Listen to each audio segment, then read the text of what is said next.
नमस्कार मित्रों, धर्म मीमांसा में आप सबका स्वागत है। कृष्णाय वासुदेवाय हरये परमात्मने प्रणतः क्लेशनाशाय गोविंदाय नमो नमः। वसुदेव सुतं देवं कंस चाणूरमर्दनम देवकी परमानंदम कृष्णं वंदे जगद्गुरुम। मित्रों, न्याय दर्शन जैसा हमने पहली बार बताया था कि बहुत ही विस्तृत है। हमारे सभी दर्शन जो हैं उनकी एक एक शाखा का अनंत विस्तार है, क्योंकि हमारे यहाँ बहुत ही दिग्गज दार्शनिक होते रहे हैं।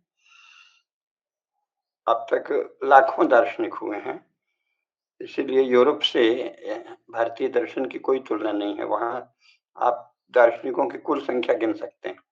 यहाँ इतने अधिक दार्शनिक हुए हैं कि उनकी संख्या गिनने लगे तो एक अलग ग्रंथ ही हो जाएगा पूरा।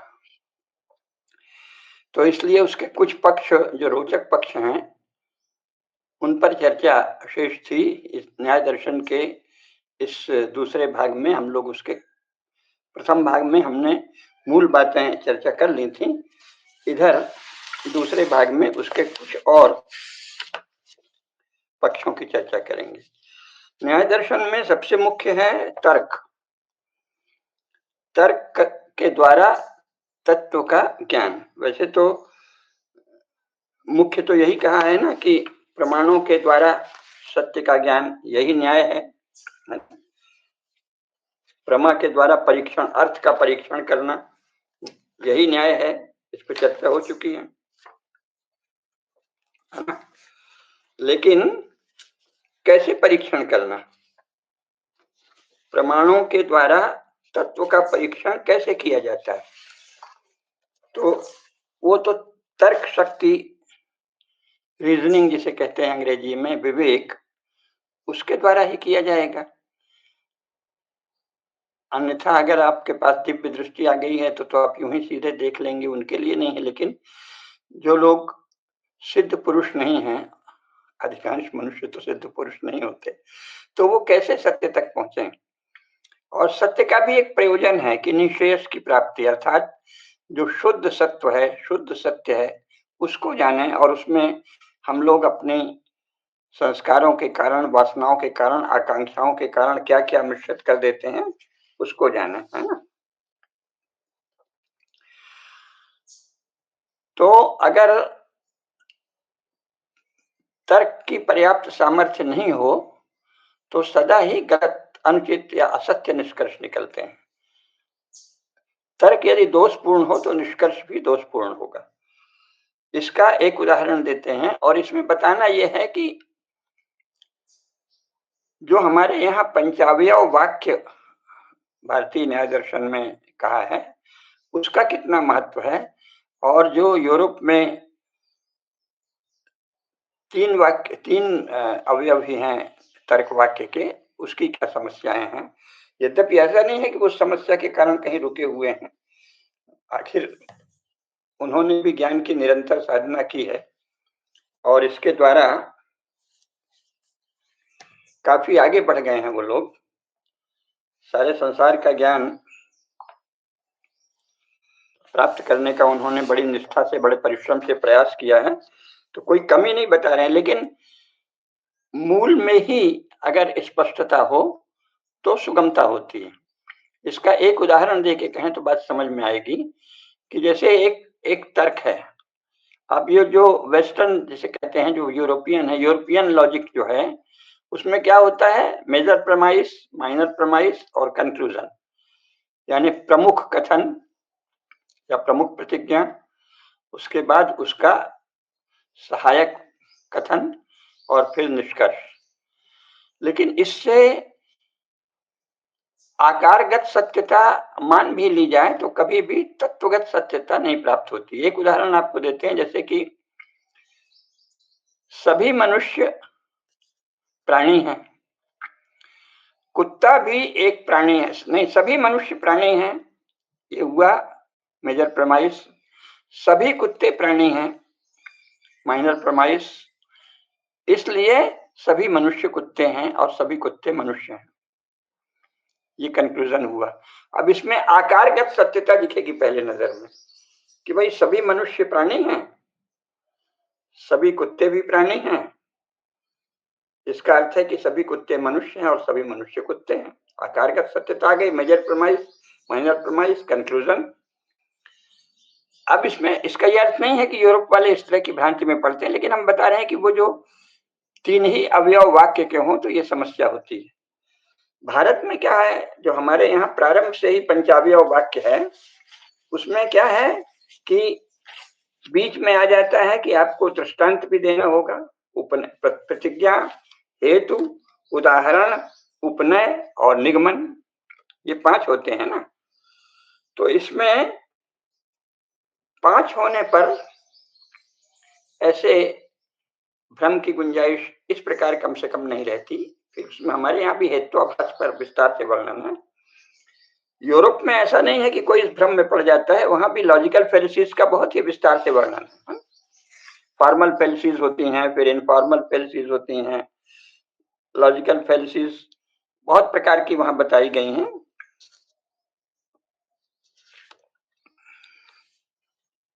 सब लोग जो तर्कशास्त्र के विद्यार्थी हैं वो जानते हैं। एड होमिनेम है, अर्थात जो तर्क हो रहा है उस पर, यानी जो विषय है उस पर तर्क न करके जो व्यक्ति तर्क कर रहा है उसी पर आक्षेप लगाना शुरू कर दें, तो ये एड होमिनेम हो गया। या ये कहना कि हम जो कह रहे हैं वो इसलिए सच है कि वो झूठ नहीं सिद्ध किया जा सकता। या तुम जो कह रहे हो वो झूठ है क्योंकि उसे सत्य करने की सत्य तत्काल तर्क से सिद्ध करने की स्थिति में तुम नहीं हो। तो ये हुआ अपील टू इग्नोरेंस। इसके बाद एक है बैंडवैगन फैलिसी, यानी गुंडई का तर्क कहेंगे कि कोई चीज इसलिए सही है कि ज्यादातर लोग उसको मानते हैं, तो इसको क्या कहेंगे, बैंडवैगन फैलिसी।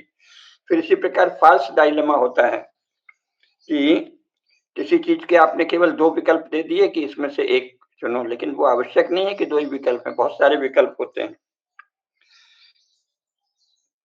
इसके बाद रेड हेरिंग भी होती है कि आप मुख्य विषय से ध्यान और चर्चा भटकाने के लिए अपने निरर्थक और बातें जोड़ दें। या स्लिपरी स्लोप होते हैं, स्ट्रॉ मैन होते हैं, स्ट्रॉ मैन। तो ये सब बहुत से फेलिसीज का, यानी तर्क में क्या दोष है इसका बहुत ही विस्तार से चिंतन है।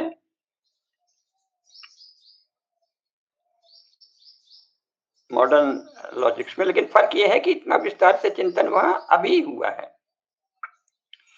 यानी ये 20वीं शताब्दी में ही ज्यादा हुआ है। 19वीं शताब्दी में आप कह सकते हैं, उसके पहले तो नहीं था। पुराना जो, जैसे वो ग्रीक दर्शन कहते हैं, उसमें तो इतने विस्तार से वर्णन नहीं थे, उसमें मोटे तौर पे वर्णन थे। Major premise, minor premise, conclusion, तर्क का इतना रूप बता दिया। तर्क के बहुत ही मोटे दोष गिनाए, अधिक दोष गिनाए ही नहीं थे।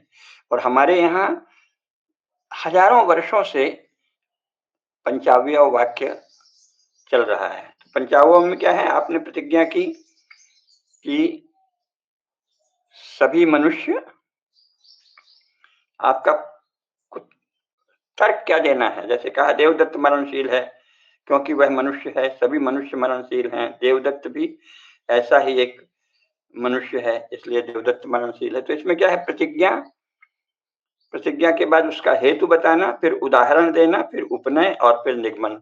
तो इसमें प्रतिज्ञा क्या होगी, अगर कोई कहे कि हमें सिद्ध करना है कि सभी मनुष्य कुत्ते हैं, तो प्रतिज्ञा हो जाएगी सभी मनुष्य कुत्ते हैं। तो हेतु बताना पड़ेगा कि क्योंकि वह दोनों ही प्राणी हैं।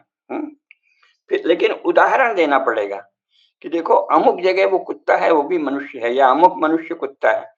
अगर आप उदाहरण या दृष्टांत नहीं दे पाएंगे तो उपनय भी नहीं होगा कि इसलिए मनुष्य कुत्ता है या कुत्ता मनुष्य है। तो ये जो पंचावयव वाक्य है उसमें उदाहरण और उपनय, उसके बाद निगमन या निष्कर्ष है ना। तो ये एक विशेष अंतर है। तो तर्क की जो सूक्ष्मता भारतीय तर्कशास्त्र में है वो यूरोप में पहले नहीं थी। अभी उन्होंने किया है लेकिन वो बहुत ही ताजी घटना है। और अपने यहाँ प्रारंभ से हजारों साल से पंचावयव वाक्य रहा है। तो इसमें क्या होता है कि फिर आप फैलेसीज पे डिस्कस करो, जो आधुनिक यूरोपीय तर्कशास्त्र है, 150 साल पुराना, 200 साल पुराना। फिर फैलेसीज के डिटेल में जाओ। इसीलिए उसमें जब हेत्वाभास भी बताएंगे तो जो हमारे यहाँ हेत्वाभास हैं वो बहुत स्पष्ट उसके दोष को गिनाने वाले हैं, लेकिन वहां क्या होगा, वहां वो अजीब अजीब से नाम है, ये बारबरा न्याय है तो ये अमुक न्याय है। इसीलिए आप उनका तर्कशास्त्र पढ़िए तो कुछ ए ओ हैं, कुछ ओ ए नहीं है। इस तरह से बताएंगे कि अगर कोई तर्कशास्त्र का ही विद्यार्थी नहीं है तो उसके तो कुछ पल्ले ही नहीं पड़ेगा। और हमारे यहाँ इस तरह से उसकी रचना की गई है कि साधारण व्यक्ति भी, जिसको सामान्य ज्ञान भी है, वो देख लिया कि हाँ भाई, आपने जो प्रतिज्ञा की है उसका हेतु बता रहे हैं, उसके बाद उसका उदाहरण दे रहे हैं और फिर उपनय बता रहे हैं, तब इसके बाद उसका निगमन बता रहे हैं कि कोई बात जो हम जो कथन कह रहे हैं उसका कारण बताते हैं, हेतु बताते हैं, फिर उदाहरण देते हैं, दृष्टांत देते हैं कि देखो ऐसा ऐसा है। फिर उसके बाद उपनय निकलता है कि चूंकि ऐसा है इसलिए ये उपनय है और इसलिए निष्कर्ष निकलता है। तो पंचावयव वाक्य जो हैं वो संपूर्ण तर्क वाक्य हैं, यानी तर्कों की संपूर्णता है अपने ढंग से। और जो कि 3 वाक्य हैं, मेजर प्रमाइस, माइनर प्रमाइस और कंक्लूजन, उसमें बहुत सारे दोष रह जाते हैं। अपने यहाँ भी जो हेत्वाभास है वो फिर उसके बाद वो अलग चीज है, उस पर भी चर्चा है विस्तार से। 5 प्रकार के जो हेत्वाभास हैं, लेकिन मुख्य बात यह है कि सामान्य जो तर्क वाक्यों की संरचना है वही निर्दोष है। फिर हेतु के भी विषय में पाश्चात्य जो तर्कशास्त्र है उसमें उतनी स्पष्टता नहीं है, क्योंकि हेतु से अनुभव की सिद्धि होनी चाहिए। अगर हेतु से अनुभव की सिद्धि नहीं होती तो वो हेत्वाभास है। तो हेतु के गुण बताए हैं कि 3 गुण होते हैं: पक्षे सत्ता, स्वपक्षे सत्ता और विपक्षात व्यावृत्ति। जो आप कथन कह रहे हैं उसके पक्ष में अस्तित्व मिलना चाहिए, उसके पक्ष में विशेष प्रमाण मिलने चाहिए, और विपक्ष में कोई प्रमाण नहीं मिले तब वो हेतु है। तो इस तरह से बड़े विस्तार से सोचा है। इसको एक सामान्य दृष्टांत ले लें कि जैसे इस समय एक राजनेता है भारत में, राहुल गांधी, तो वो सब जगह कह रहे हैं वोट चोरी, वोट चोरी, वोट चोरी। अब इसमें तर्क दोष क्या है और अन्य दोष भी हैं इसमें तथ्यात्मक। वो क्या है कि जब आप कह रहे हैं कि वोट चोरी और इलेक्शन कमीशन इसके लिए दोषी है, तो इसमें क्या बता रहे हैं कि वोटों के निर्धारण का अधिकार चुनाव आयोग को है। किसी भी क्षेत्र की मतदाता सूची में अगर कोई मतदाता का नाम कट जाता है तो ये उस क्षेत्र के एक मत की या वोट की चोरी के समान है, इसलिए चुनाव आयोग चोर है। और चूंकि चुनाव आयोग सत्ता का अंग है और इस समय प्रधानमंत्री श्री नरेंद्र मोदी हैं, इसलिए श्री नरेंद्र मोदी भी वोट चोर हैं। अब तर्कशास्त्र का सामान्य ज्ञान भी अगर हो तो ऐसा कोई कथन नहीं कर पाएंगे। क्यों? क्योंकि इसका वास्तविक निष्कर्ष क्या निकलता है? इसका निष्कर्ष ये निकलता है कि मानो वोटों को काटना या जोड़ना पूरी तरह चुनाव आयोग के अधीन है। सामान्य प्रचार में ये हो जाएगा, लेकिन इसमें तो झूठ ही झूठ है ना। क्या चुनाव आयोग जिसे कहते हैं वो एक स्वतंत्र संस्था इस रूप में है कि क्या उसके लिए अलग से कर्मचारी स्थायी रूप से भर्ती किए जाते हैं? नहीं किए जाते। शासकीय कर्मचारियों को ही चुनाव आयोग की सेवा में लगा दिया जाता है चुनाव के समय। केवल चुनाव आयुक्त तो अलग से नियुक्त किए जाते हैं, वो शासन का ही, वो भी शासन के भाग हैं। एक बात। दूसरी बात है, क्या चुनाव आयोग उसके अधिकारियों को या उसके शासन के द्वारा जो उस समय अधीन कर दिए जाते हैं, उन कर्मचारियों को ये अधिकार है कि वो अपने मन से किसी का भी नाम जोड़ सकें, घटा सकें? तो नहीं है।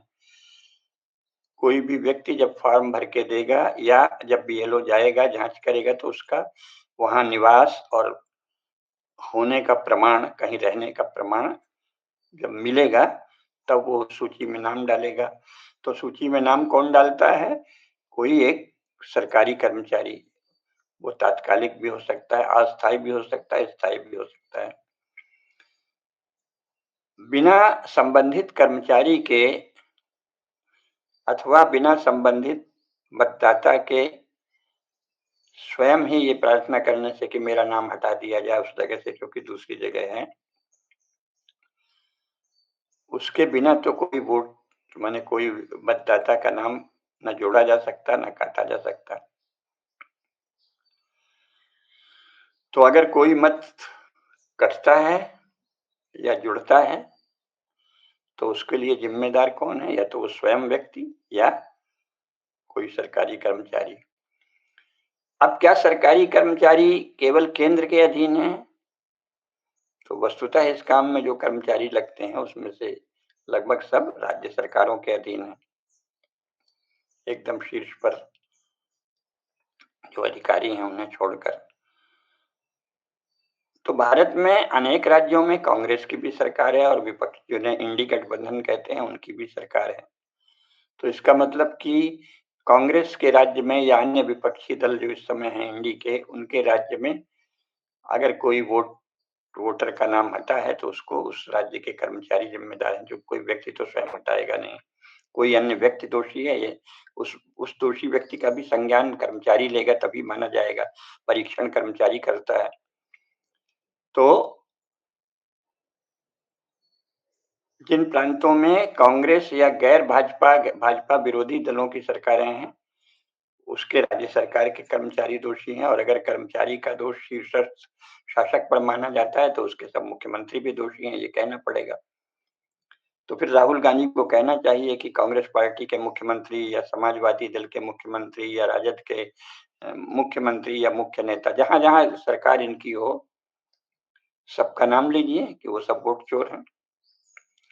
तो यहाँ क्या कर रहे हैं? यहाँ इसको जिसे कहते हैं, जैसे मैंने बताया था अभी, कि एक तरह से गुंडागर्दी हुई ना ये तो। यानी आपने जबरदस्ती एक बात कह दी, सत्य को छिपाते हुए। ठीक है, उसके परीक्षण की विधियां हैं, लेकिन परीक्षण की विधि तो हर आदमी नहीं करेगा। इसका मतलब आप जो हैं केवल झूठ बता रहे हैं, है ना?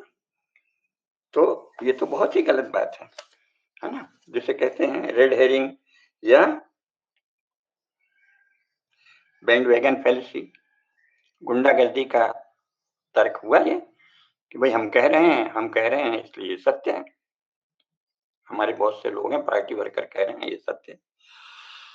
तो तर्कशास्त्र जो है वो इसलिए भी आवश्यक है कि नहीं तो कई बार किन्हीं वाक्यों की आकारगत सत्यता अगर दिखती है कि हाँ भाई देखिए, वोटर लिस्ट से वोटर का नाम कट गया, वोटर लिस्ट तैयार करना चुनाव आयोग का काम है, इसलिए अगर किसी वोटर का नाम नहीं है तो वो चुनाव आयोग का दोष है और वो वोट की चोरी है। और चूंकि वोट चुनाव आयोग सरकार की एक शाखा है और इस समय भाजपा सरकार है, तो भाजपा सरकार वोट चोर है या प्रधानमंत्री वोट चोर है। तो ये क्या हुआ? तर्क दोष, तर्कों के दोष। इसीलिए तर्कशास्त्र बहुत आवश्यक है। तर्क का ज्ञान सभी को आवश्यक है। अगर नहीं रहे तो इसी तरह का भ्रम पैदा होता है। इसीलिए हमारे यहाँ क्या कहा गया है? सूत्र क्या है? दुख जन्म प्रवृत्ति दोष मिथ्या ज्ञानानाम उत्तरोत्तर, माने एक दूसरे का कारण है। मिथ्या ज्ञान से दोष होता है, दोष होने पर ही प्रवृत्ति होती है, प्रवृत्ति से जन्म होता है, जन्म से दुख होता है। तो दोष का मुख्य कारण है मिथ्या ज्ञान। तो मिथ्या ज्ञान नहीं हो, इसमें तर्कशास्त्र सहायक है।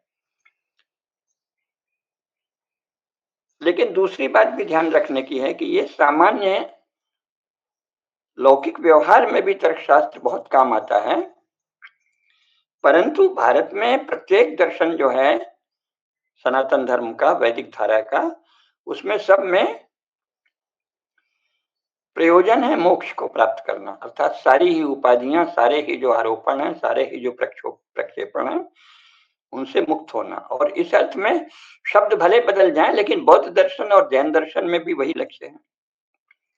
बौद्ध उसे निर्वाण कहते हैं, तो एक निरुपाधिक सत्ता के स्वरूप को जानना या समस्त उपाधियों से मुक्त हो जाना, शून्यवत हो जाना, निर्वाण हुआ। जैनों में भी अरहत पद जो प्राप्त करते हैं, तो उसके लिए तो आप समस्त लौकिक उपाधियों से मुक्त अपने चित्त को कर लेते हैं, सत्य का सीधा बोध प्राप्त करते हैं। सत्य के अगर वैविध्यपूर्ण रूप है तो उसको भी जानते हैं स्याद्वाद के द्वारा। तो उद्देश्य सबका वही है। किसी भी भारतीय दर्शन का उद्देश्य कोई क्षुद्र लौकिक प्रयोजन नहीं है, महत् प्रयोजन है। तो इसलिए हमारे यहाँ क्या है कि सब कुछ बिल्कुल व्यवस्थित है। जैसे उन्होंने दोष बताया, तो दोष के बाद फिर क्या हुआ?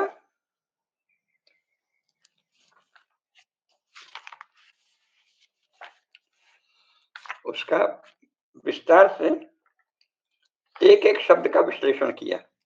तो जो पुराना तर्कशास्त्र है यूरोप का, उसमें ऐसा नहीं है। अब नए समय में उन्होंने बहुत सी मेहनत करके जोड़ा है, लेकिन वो अलग दिखता है जोड़। इसीलिए यूरोपीय तर्कशास्त्र जो है वो बहुत सीमित प्रयोजन ही सिद्ध करता है और वो प्रभावी भी नहीं होता।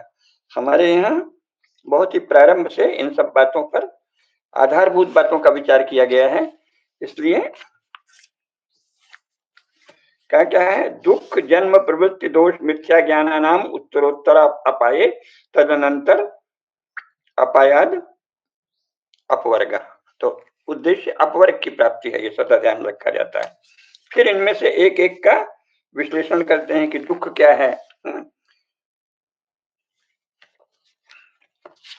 दुख भी बताते हैं।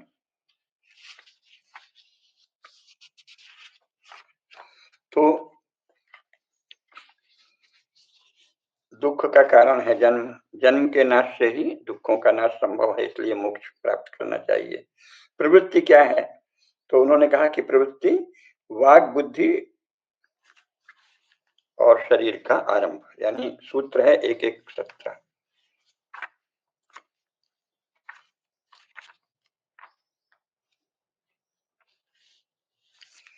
प्रवृत्तिर वाग बुद्धि शरीरारंभ, वाणी बुद्धि और शरीर से क्रिया करना, यह है प्रवृत्ति।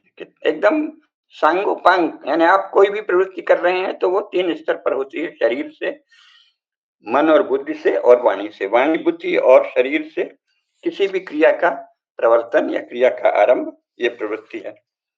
ये बता दिया ना। और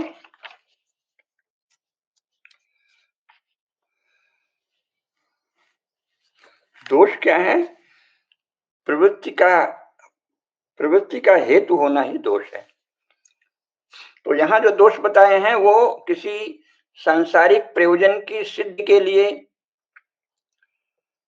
जो गुण आवश्यक हैं उनसे संबंधित दोष नहीं है, बल्कि ये मूल तत्व ज्ञान के लिए ही दोष है ना। तभी तो ये होगा कि प्रवर्तन लक्षण दोषा, प्रवृत्ति का हेतु है ना, प्रवर्तन लक्षण होना, ये दोष है।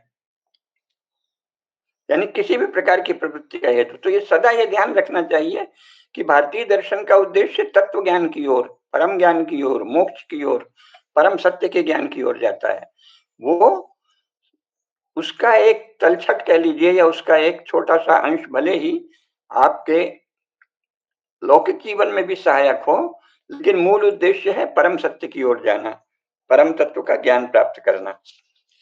अगर सामान्य सांसारिक प्रयोजन है तो उसमें दर्शन शास्त्र की लगभग कोई भूमिका नहीं है। हालांकि उसका मोटा मोटी बातें तो सभी जगह रहती हैं, लेकिन उसका कोई खास महत्व नहीं। महत्व तो तभी है जब आपका उद्देश्य परम सत्य को जानना हो, तो उन्होंने कहा कि प्रवर्तना लक्षणा दोषा, प्रवृत्ति के हेतु होना प्रवर्तन का लक्षण यही दोष है। किसी किसी भी प्रवृत्ति में आपका मन जाता है। अब इसका संबंध अगर आप योग शास्त्र वाली दृष्टि नहीं रखें तो समझ में नहीं आएगा, क्योंकि उन्होंने कहा कि कर्मा शुक्ला कृष्णम, कर्म पुण्य में होते हैं, अपुण्य में पाप में होते हैं, मिश्रित होते हैं, 3 प्रकार के होते हैं, शुक्ल कृष्ण और शुक्ल कृष्ण और शुक्ल कृष्ण मिश्रित। लेकिन तीनों ही प्रकार के जो कर्म हैं, वो जिसे ज्ञान चाहिए, वो इनके कर्मों से स्वयं को तदाकार करके देखने से मुक्त होना आवश्यक है, क्योंकि दुःखमेव सर्वम विवेकिनः। तो यहाँ उस दुःख का अर्थ परम तत्व के ज्ञान से संबंधित है। भगवान बुद्ध ने जो निष्क्रमण किया, या कोई भी व्यक्ति सन्यासी होता है तो उसको दुख सामान्य थोड़ी होता है कि उसके पास खाने को नहीं है या कपड़े नहीं है। जिनको होता है उनका तो मजाक ही उड़ाया हुआ है ना। नारी मोहि गए संपत्ति नासी, मूड मुड़ाए भय सन्यासी, ये तो उपहास का विषय है। लेकिन जो वास्तविक सन्यासी है, वास्तविक निष्क्रमण करता है, उसके पास सांसारिक सुखों की कोई कमी नहीं होती, पर वो सब उसको दुख में लगते हैं, क्योंकि वो ये जानना चाहता है कि इनका तत्व क्या है, ये मानव जीवन का और इस संपूर्ण सृष्टि का, ब्रह्मांड का ये जो चल रहा है, और सागर का प्रवाह, महाप्रवाह, इसका तत्व सत्य क्या है। तो फिर निष्क्रमण करते हैं, संन्यास लेते हैं। दुख में सर्वम विवेकिनः, इसलिए तो विवेकी किसे कहा है? जो परम सत्य की खोज के लिए प्रतिज्ञाबद्ध हो, उसी के लिए एकाग्र हो, उसी के लिए पुरुषार्थ कर रहा हो, वो विवेकी है। उसके लिए समस्त क्रियाशीलताएं, समस्त प्रवृत्तियां दुख हैं। उस संदर्भ में ये कहा है प्रवर्तना लक्षणा दोषा। लौकिक दृष्टि से तो कहेंगे कि भाई प्रवर्तन के बिना तो कोई भी कार्य सिद्ध ही नहीं होगा। तो प्रवर्तन तो गुण गुण है। आप बड़ी मेहनत से पढ़ते हैं, आप बड़ी मेहनत से परीक्षा देते हैं, आप बड़ी मेहनत से कोई काम करते हैं, वो सारे प्रवर्तन जो हैं वो तो गुण ही गुण है। एफिशिएंट हो, स्मार्ट हो, लेबोरियस हो, परिश्रमी बनो, एकाग्र हो के, वो एक अलग। इसीलिए किस अनुशासन में बात कर रहे हैं, साहित्य वगैरह में भी पढ़ाते हैं तो संदर्भ और प्रसंग बताते हैं ना, इसका विषय क्या है, संदर्भ क्या है, प्रसंग क्या है। तो किसी भी विषय में जब आप चर्चा कर रहे हैं तो संदर्भ और प्रसंग या उस अनुशासन का स्वरूप क्या है, ये जानना बहुत आवश्यक है। तो दर्शन में जो भी पढ़ाया जाएगा वो परम ज्ञान के लिए, तत्व ज्ञान के लिए होगा। वो सांसारिक दृष्टि से जो आपको जिसे वार्ता कहते हैं उसमें पढ़ाएगा, है ना, वो है वार्ता। ये जो अनवीक्षिकी है, ये अनु इच्छा है, यानी जो परम सत्य है उसका जो ज्ञान है उसका अनुसरण करना, अनवीक्षा। अब आप दर्शन की पढ़ाई करके, अब ये तो आधुनिक है कि भाई फिलॉसफी में एमए हो गए फिर क्लर्क हो गए, क्योंकि एमए है। तो ये तो आधुनिक किस्म की शिक्षा में है। अन्यथा कोई भी कहता है कि तुम पागल हो, अगर तुम्हें बाबूगिरी ही करनी है या अफसर ही बनना है, आईएएस आईपीएस, तो फिलॉसफी क्यों ले रहे हो? तो फिलॉसफी ले रहे हैं क्योंकि फिलॉसफी दर्शन नहीं है। लेकिन दर्शन शास्त्र तो वही पढ़ेगा जो तत्व ज्ञान को जानना चाहता है, जिसका अभिनिवेश केवल तत्व ज्ञान में है। अगर अन्य लौकिक वासनाओं में अभिनिवेश है तो उसको दर्शन की क्या आवश्यकता, थोड़ा मोटा मोटी सुन ले।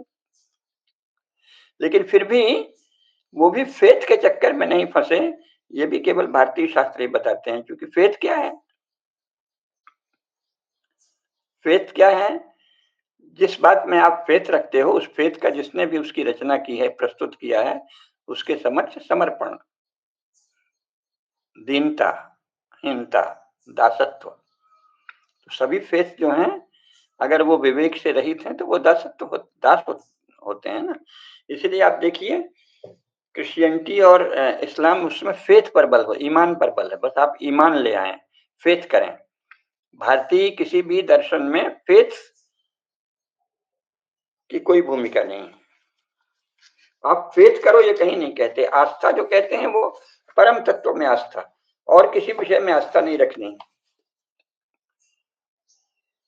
आजकल गुरु में आस्था चल गई है यूरोपीय शिक्षा के प्रभाव से, तो वो भी फेथ की ही नकल है। आस्था नहीं करनी है, गुरु में श्रद्धा करनी है। तो श्रद्धा क्या है? श्रद्धा जो है वो श्रद्धा का साधन है वीर्य, यानी बिल्कुल संकल्प के साथ, दृढ़ता के साथ, शक्ति के साथ साधना के उस मार्ग पर चलना जो उन्होंने बताया है। तो मूल श्रद्धा तो केवल परमेश्वर में रहेगी, तभी गुरु भी सहायक हैं, तभी सब सहायक हैं। पता चला आप मूल विषय को तो भूल गए हैं, गुरु में श्रद्धा है तो ये पेट हो गया। तो ये सब सूक्ष्म बातें भारतीय दर्शन में बहुत ही अच्छी तरह बताई गई हैं, ये जानना चाहिए, है ना। और बाकी सब तो अगर हम इस संदर्भ को भूल जाएंगे कि इसका मुख्य क्या है, अपवर्ग, एक ऐसी अवस्था को जानना जो पूर्ण शुद्ध सत्य की अवस्था है, शुद्ध सत्व की अवस्था है। इसीलिए भोग आदि के विषय में भी विस्तार से कहते हैं कि भाई भोग क्या है, तो फिर बताते हैं कि आत्मा की अगर देह रहित अवस्था है तो उसमें तो विषय संसर्ग संभव नहीं है। जब शरीर से संपृक्त आत्मा है तभी विषय का संसर्ग होगा और तभी सुख दुख आदि भोग होंगे, ऐश्वर्य का बोध होगा। सुख दुख आदि की भोग की संभावना तभी है जब आत्मा देह में आसक्त हो। तो उसको बताया है कि इससे परे जो सत्य है, इससे परे जो सत्व है उसको जानना है। तो जीवात्मा जो है वो नित्य आनंद स्वरूप है, सच्चिदानंद है। इस सत्य को बताने के लिए सभी वैदिक दर्शनों का प्रतिपादन है और ये यूरोपीय फिलॉसफी से बिल्कुल अलग है। इसको अगर हम ध्यान में रखेंगे तो फिर तभी भारतीय दर्शनों को पढ़ने का अर्थ है। अन्यथा तो परीक्षा देने के लिए डिग्री ले लिया तो वो समय का अपव्यय है, उसका कोई अर्थ नहीं है जीवन में। भारतीय दर्शन अगर पढ़ना है तो ज्ञान के लिए, सत्य ज्ञान के लिए, आत्मज्ञान के लिए, परमात्मा के ज्ञान के लिए ये जानना चाहिए, है ना। इसीलिए वहां किसी भी तरह शुद्ध सत्व के स्वरूप को जानना, आत्म के स्वरूप को जानना, परमात्मा के स्वरूप को जानना, इससे सारी रचना है। कई बार ऐसा होता है कि तर्क शास्त्र में ही इतनी रुचि रखने लगे कि उसी में आनंद आने लगा, तो वो बुद्धि का वैभव है।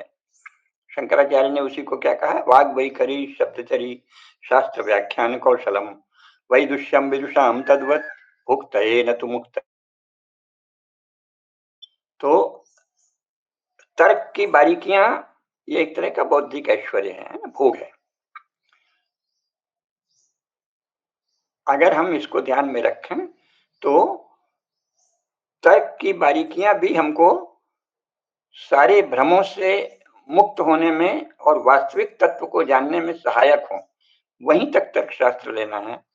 अन्यथा उसी में मुग्ध हो गए, आकारगत सत्यता है कि वाक्य की कुछ कह दिया गया, आपको अच्छा लग रहा है ना, ये बहुत तर्क सम्मत बात है, तो वो कितने बड़े अज्ञान के भंवर में फंसा देती है, ये हमारे शास्त्रों ने बताया है। और अभी आज हमने केवल उसके एक अंश की चर्चा की कि पंचावय वाक्य की संरचना हमारे यहाँ क्यों की गई है, ताकि पहले मूल में ही आपको स्पष्ट हो जाए कि भाई जो आप प्रतिज्ञा कर रहे हैं, जो आपका मेजर प्रमाइस है, उसके उदाहरण सामने होने चाहिए, है? और फिर उसका उपनय होना चाहिए, है? हेतु से अनुमान की सिद्धि होती है और अगर ऐसा नहीं हो रहा है तो वो हेत्वाभास है। तो उसके फिर हेत्वाभास के विस्तार से प्रकार बताए हैं, 5 प्रकार। लेकिन सबकी मुख्य बात ये हेतु क्या है, जैसा हमने बताया, पक्ष में होना चाहिए, स्वपक्ष में होना चाहिए और विपक्ष की व्यावृत्ति होनी चाहिए, वही हेतु है। कोई भी हेतु जो है उसका परीक्षण करना है। तो ज्ञान क्या है, अव्यभिचारी ज्ञान ही प्रत्यक्ष है। अव्यभिचारी ज्ञान और व्यभिचारी ज्ञान का भेद बताया है। व्यभिचारी ज्ञान वो है जो बाधित होता है, है ना? तो इसीलिए इन सब पर विस्तार से विवरण है। सारा विस्तार से विवरण इसलिए है कि आपकी बुद्धि शुद्ध हो, तर्क शक्ति पैनी हो। लेकिन तर्क शक्ति पैनी करके अगर आपने सांसारिक प्रयोजन में लगा लिया, तो फिर वो दर्शन आपका विषय नहीं है, आपका विषय कोई लौकिक सिद्धि है, कोई लौकिक उपलब्धि है। दर्शन तो तभी विषय है जब ये ध्यान रहे कि तत्वज्ञानात् निःश्रेयस अधिगमः। तत्व ज्ञान से निःश्रेयस का अधिगम होता है। अभ्युदय में भी सहायता मिलती है, लेकिन अंततः तत्व ज्ञान से निःश्रेयस की प्राप्ति होती है। तो तत्व ज्ञान का मूल क्या है? आत्म साक्षात्कार, और आत्म साक्षात्कार से निःश्रेयस की प्राप्ति होती है। तो जो विद्या के 4 भाग कहे गए हैं, त्रयी, आन्वीक्षिकी, वार्ता और दंड नीति, तो उससे वेदों से क्या होता है? त्रयी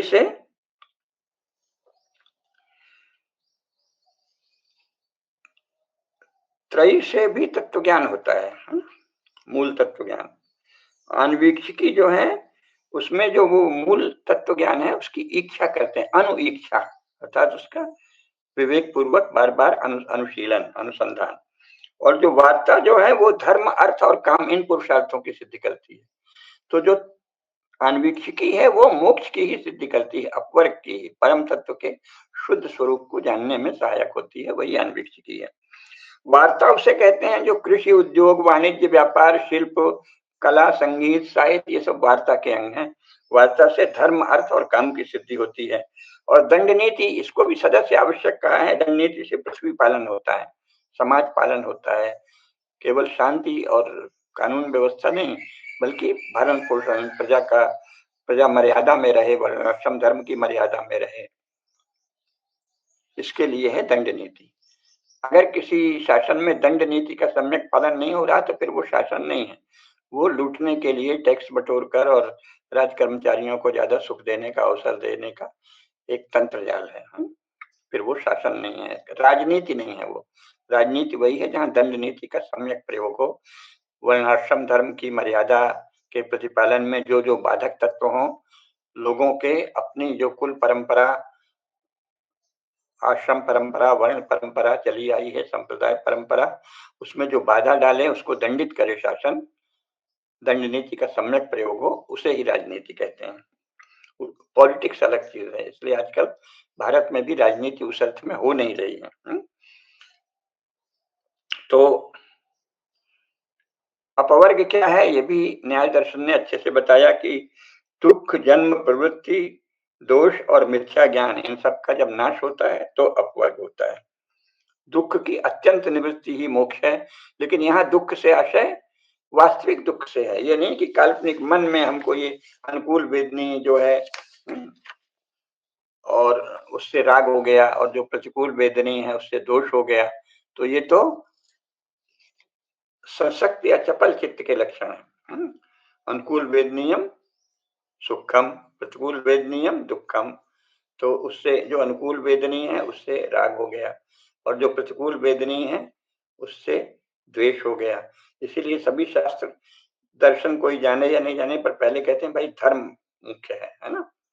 धर्म ही धर्म, धर्म सबसे अधिक है, क्योंकि धर्म ही इस जन्म में भी शुभ और सत्व का आधार बनेगा, और अगले जन्म में भी वही आपको ले जाएगा, है ना? तो न जातु कामान न भयान न लोभात् धर्मम त्यजेष्यापि हेतु धर्मो नित्या सुख दुःखस्त्व नित्या जीवो नित्यो हेतुरस्यत्व नित्या। ये भारत सावित्री है जो सुबह सुबह पढ़ते हैं, तो उसमें भी यही कहा है कि इसीलिए भगवान वेद व्यास ने भी कहा ऊर्ध्वबाहुर्विरौमेश न च कश्चित् शृणोति में, ऊर्ध्वबाहुर्विरौमेश न च कश्चित् शृणोति में, धर्मादर्थश्च कामश्च सधर्मा किम न सेव्यते, है ना? धर्म से ही अर्थ और काम की भी सिद्धि होती है। अगर बिना धर्म के धन मिल रहा है या बिना धर्म के कोई कामना की पूर्ति हो रही है, तो वो आपको आपके विनाश का मार्ग है। धर्म में काम और धर्म में अर्थ ही वास्तविक कल्याण है। वो आपको शुद्ध करेगा, उच्चतर दिशा में ले जाएगा, चेतना के अगले पड़ाव की ओर आपको स्वतः ही प्रेरित करेगा। धर्म में अर्थ और धर्म में काम इसीलिए आवश्यक है और यही कहा है कि भाई किसी लालसा से जो आप कर्म करते हैं वो तो फिर पशु से थोड़ा ही ऊपर के स्तर की चीज है। मुख्य तो आप कोई भी कार्य इसलिए करें कि ये मेरा कर्तव्य है, ये मेरा धर्म है, धर्म कर्तव्य है। इसीलिए वेद व्यास ने क्या कहा, न जातु कामान न भयान न लोभा धर्मम त्यजे जीवितस्यापि हेतो धर्मो नित्यो सुख दुःख नित्या जीवो नित्यो हेतुरस्यत्व नित्या। तो कामना से, भय से, दुख से धर्म के पालन को नहीं छोड़ना चाहिए। यही न्याय दर्शन का भी मूल है, यही हमारे भारत वैदिक धारा के सभी दर्शनों का मूल है। तो यहाँ दुख से आशय है कि अपने मूल स्वरूप को जानने में बाधक जो जो भी कर्म है और उनका जो जो भी परिणाम है मन बुद्धि और चित्त पर, वो सब दुख ही है। उस दुख की निवृत्ति को ही अपवर्ग कहते हैं। तो ऐसी कोई भी क्रिया जो मनुष्य को अपने मूल शुद्ध स्वरूप को जानने में बाधक है, उसमें आवरण डालती है, उसमें उसको मलिन करती है, वो सब दुख है, दुखप्रद क्रिया है। तो यहाँ दुख का एक विशेष अर्थ है, ये नहीं कि यार इसमें तो आज थोड़ा सा पेन हो गया, थोड़ा सा कष्ट हो गया, वो आपके शारीरिक दिन भर के क्रियाकलाप में से दुख सुख। हर्ष स्थान शास्त्राणी भय स्थान शतानि च दिवसे दिवसे मूढ़म आविशंति न पंडितम। तो ऐसे तो दिन भर पेन हो गया और प्लेजर हो गया, आनंद आ गया, इसकी बात ये दर्शन का विषय नहीं है। ये बहुत ही सांसारिक वार्ता का विषय है ना, वार्ता के अंतर्गत ही आता है। दर्शन का विषय, दर्शन में जो आनंद है और दर्शन में जो दुख है, उन दोनों का संदर्भ सदा याद रखना चाहिए कि भारतीय दर्शन में इसका संदर्भ है परम तत्व को जानना। इसीलिए मोक्ष के अतिरिक्त जो कुछ भी प्रवृत्तियां, मोक्ष के अतिरिक्त जो कुछ भी देखने में सुखद प्रवृत्तियां भी हैं, वो आत्मज्ञान की दृष्टि से, परम ज्ञान की दृष्टि से दुखमेव सर्वम विवेकिनाम, वो सब दुख ही है। उन दुखों से मुक्त होकर आप परम ज्ञान को प्राप्त कर सकते हैं। तो ये एक अलग विषय है। भगवान बुद्ध को दुख क्या था कि हम परम ज्ञान को नहीं देख पा रहे हैं। कहीं जीवन की जो सामान्य क्रियाशीलताएं हैं, जो कि सभी का वही दुख है, लेकिन सब उसमें मगन रहते हैं, उसको दुख भी नहीं मानते। जो विकसित चेतना वाला व्यक्ति है वो उसको दुख मानते ही हम कहाँ फंसे हैं। ये तो बस रोज रोज का राग विराग, रोज रोज की आसक्तियां, रोज रोज की, ये तो जो गुणों में वर्तते हैं, गुणा गुणेशु वर्तन्ति, तो उसी में मगन है। क्या यही मैं हूँ? इतना ही क्षुद्र, इन गुणों से जो गुण बरत रहे हैं उसी में डूबा हुआ ही हम है। तो फिर ये तो बहुत ही क्षुद्र सत्ता हुई। फिर किस बात का ये समझना कि हमें मानव जन्म मिला है। तो मानव जन्म मिला है आत्मदर्शन के लिए, आत्मबोध के लिए और परम सत्ता के ज्ञान के लिए। इस दृष्टि से ही सभी भारतीय दर्शनों का निरूपण हुआ है। ये सत्य सदा जानना चाहिए। आपके किसी लौकिक लाभ में परोक्ष रूप में सहायक हो सकता है, लेकिन प्रत्यक्षतः किसी लौकिक लाभ के लिए दर्शन शास्त्र नहीं है। आज इतना ही। अब अगले बार वैशेषिक दर्शन पर चर्चा करेंगे, संक्षेप में प्रकाश डालेंगे। नमस्कार। धर्म की जय हो, अधर्म का नाश हो, प्राणियों में सद्भावना हो, विश्व का कल्याण हो। नमः पार्वती पतये, हर हर महादेव।